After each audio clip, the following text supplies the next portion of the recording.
What's the deal, everybody? Welcome back to the studio. Jeremy Deal here, and today I'm going to be giving you my 3 biggest pointers when it comes to pricing your real estate photography.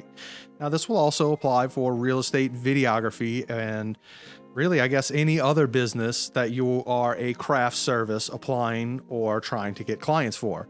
And that's because I'm not going to give you exact prices, because exact prices are really dictated by the area in which you live and operate your business. So instead of giving you my exact pricing, I'll give you the way to figure out my exact pricing, or better yet, the way to figure out your exact pricing. I'm going to teach you the methods it takes to properly price yourself in the market to make sure you're available for a constant, steady influx of new clientele. Man, that was a whole lot. I hope it sounded right. Let's get into it. Boom. This is my logo, I guess. All right, my number 1 tip, and if you are a follower of this channel, you have heard me say this so many times before, it is do your market research. There's a reason I say it all the time. There's a reason it is my number 1 tip. It's because it is the number 1 part of this equation. You can watch YouTube videos from people not in your area or listen to podcasts about people talking about their exact pricing, but unless they live in your exact area and offer your exact style of service, like photography, then those pricing structures are irrelevant. Instead, do your own market research in your particular market. Now, what I recommend here is to find a bare minimum of 10, but hopefully 20. 20 is kind of the goal number that you want to be going after, so that way you have a nice pool to source your info from. If you only have 10, that pool is much more limited, and these numbers can be skewed easily, and you can easily place yourself in the wrong part of the market.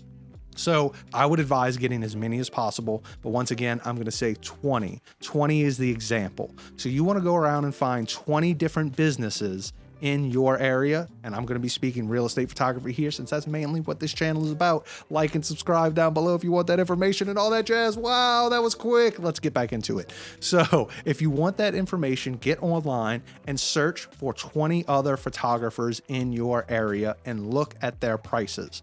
Now, most real estate photographers don't have time to custom quote every project, so their prices are listed on their website. Those that are not listed on the website are usually closer to the topper end or the upper echelon of pricing, and there's a reason they're up there. They probably had a lot of skin in the game and a lot of experience with a high client roster. So what you want to do is you want to gather all 20 of these. You may have to make some phone calls. You may have to get a real estate agent friend of yours to call these photographers and get quotes. Do what it takes to get these pricing numbers because they're very important to the rest of the process. Now, once you have these pricing numbers, these 20 businesses just like yours and what they price for services just like yours, we can move on to tip number 2.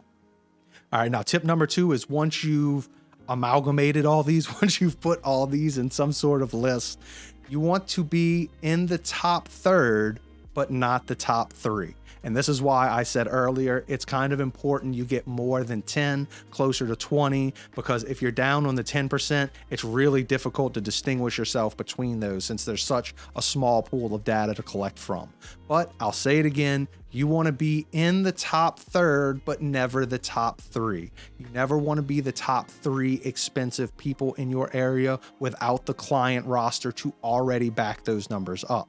You do want to be in the top third because that means you are not undervaluing your services. You're not undervaluing your time, and agents know you're not just going to put up with anything and undervalue and be demeaned on site and things like that. Anyone in this industry knows things are crazy. Everyone are particular. People are particular. Agents can be particular. What I'm saying is price yourself in the top third because that shows you care about your business. You care about the quality of work you provide and all that goes along with it. So that's tip number 2. Top third, not top 3. On to tip number 3. Once again, this is something you've heard me say time and time again on my channel, and that is to create I'm holding up 2 tiers of leveled products. That means I have a high end and a lower end product. Does that mean you have to advertise your lower end product all the time? Definitely not. As a matter of fact, I rarely advertise my lower end product. I usually advertise my middle and higher end products. I have 3 product levels. Surprise, surprise. No one knows about the bottom one because that's the super cheap stuff that I talked about in my last episode. If you're trying to break into real estate, if I was to start all over again, you can check the link out somewhere, but that's been a popular video. Go check that out. Back to pricing this way in particular. And the reason you create these 2 tier levels is so that way you can have a product level for multiple different styles of agents. You can go after luxury listings, you can go after mid-range homes, and you can go after the down and dirty, just quick need photos market. This way, you're always bringing in income, since income is really the top name of the game in my book. I don't care about my portfolio. I don't care about the images I put out on social media being perfect. I care about the amount of money I bring in from my family and my team members. That's what matters the most. So every tip I give you is going to be all about making money and how you can make more money in the process. Bonus tip. That's right. I'm coming at one more for you. And that is, if you're the type of person who sells images by the image, so instead of square foot and rough roundabout number of images, if you're the person that is like, when you hire me for this package, you get this amount of images, the best way I can tell you to make money is to upsell the clients you already have. And the easiest way to do that is with a contact sheet, especially if you're that latter style of photographer who's charging per image.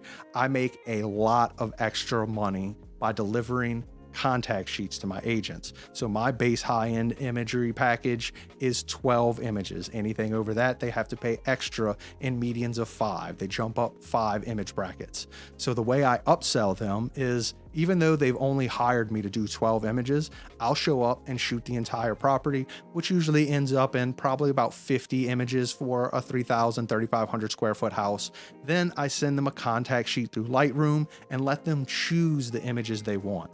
Whenever I do this method, it never fails me. I think maybe once someone has not ordered more images. Almost every time someone orders at least 5 more images, and the majority of the time they actually order the majority of the images I sent them. I have an example. If you're part of my members program, you can check it out. I talk about all this back there. I just had a sale where I went on site and shot 50 images, and the agent bought all 50 over just the 12 I was hired to do. So that brought my grand total literally tripled, almost doubled, something like that. It was a lot of extra money for doing work on site that I've already done. So if you're interested in that method, you can check out that video over there, which will show you how I create a contact sheet in Lightroom.